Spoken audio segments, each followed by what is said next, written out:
প্রিয় স্নেহের সেকেন্ড সেমিস্টারের ছাত্রছাত্রীরা, আজকের এই ভিডিওতে আমি তোমাদের সামনে আলোচনা করব তোমাদের যে এনভায়রনমেন্টাল এডুকেশান, পরিবেশগত শিক্ষা সাবজেক্টটি রয়েছে পরিবেশবিদ্যা। এই সাবজেক্টটি থেকে আমি তোমাদের আজকে একটি মক টেস্ট পেপার বা নমুনা প্রশ্নপত্র নিয়ে আলোচনা করব। তো কীরকম ধরনের প্রশ্ন তোমাদের আসতে পারে, কোন কোন প্রশ্নগুলো একটু গুরুত্ব সহকারে এগিয়ে রয়েছে, সেই সমস্ত প্রশ্নের সমাহার নিয়েই আজকের এই নমুনা প্রশ্নপত্রটি তৈরি হয়েছে। আমি সেটিই তোমাদের সামনে তুলে ধরবো।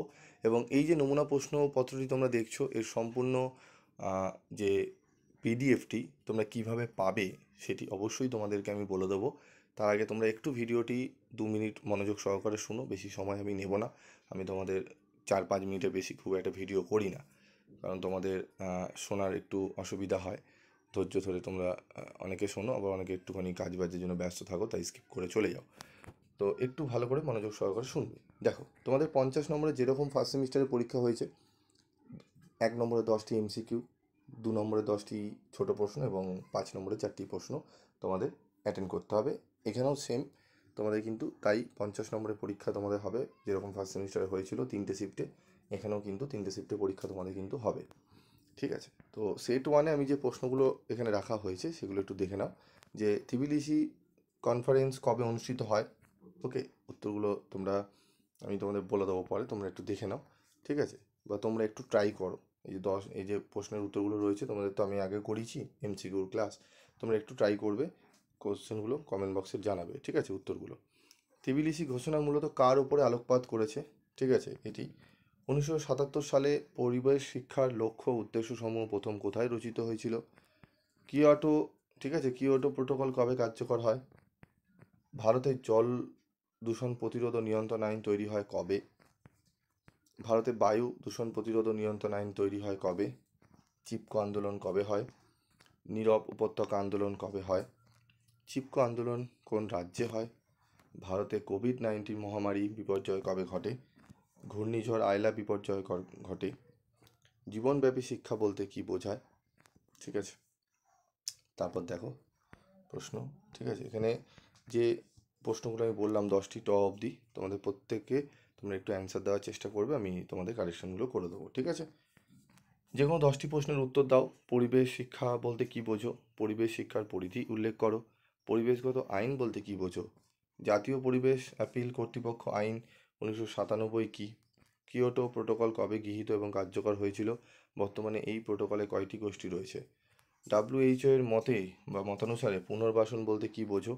ভারতে পরিবেশ আন্দোলন হিসাবে বিষ্ণুই আন্দোলন কি? নীরব উপত্যকা আন্দোলন কবে কোথায় হয়?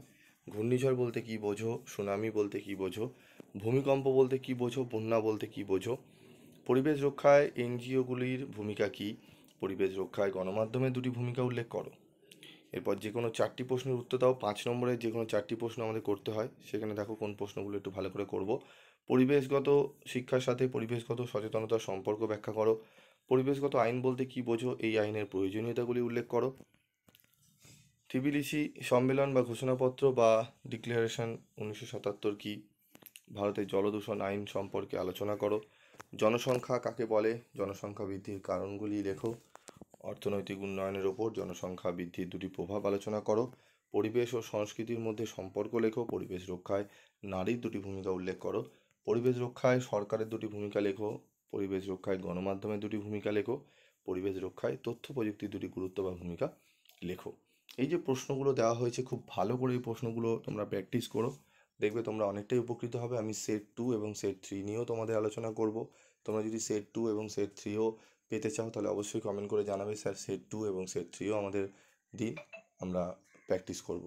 তো তোমরা কমেন্টস করো, আমি অবশ্যই তোমাদের কিন্তু দিয়ে দেবো। ওকে, তো এই প্রশ্নপত্রটি ভালো করে তোমরা রেডি করো, আমি আরও 2টো তোমাদের দেবো। এবং আমি তোমাদের দেখবে 5 নম্বরে তোমাদের মোটামুটি 15টা 16টা মতো 5 নম্বরের ইম্পর্টেন্ট একদম বাছাই করা পুরো হোল সিলেবাস থেকে আমি দিয়েছি। অবশ্যই ভিডিওটি তোমরা দেখবে, এই ভিডিওর ডেসক্রিপশন বক্সে লিঙ্ক দিয়ে দেবো, তোমরা দেখে নিও, বা কমেন্ট বক্সে লিঙ্ক দিয়ে দেবো, তোমরা দেখে নেবে। সেখানে তোমরা দেখলে বুঝতে পারবে, ওই প্রশ্নগুলো ভালো করে করলে ওখান থেকেই তোমরা কিন্তু এই যে 5 নম্বরের 4টে প্রশ্ন তোমাদের করতে হবে, তোমরা মিনিমাম 3টে প্রশ্ন তো কমন পেয়েই যাবে। ঠিক আছে, মিনিমাম।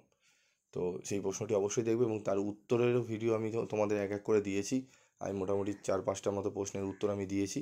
আমি আরও দেবো। তো তোমাদের বলবো প্রত্যেকটা ক্লাস এবং ভিডিওগুলো ফলো রাখবে, দেখবে তোমাদের ভিডিওগুলো দেখতে দেখতে তোমাদের অনেক পড়া কিন্তু এগিয়ে যাবে। আজকের মতো ভিডিওটি শেষ করছি, দেখা হচ্ছে পরবর্তী ভিডিওতে।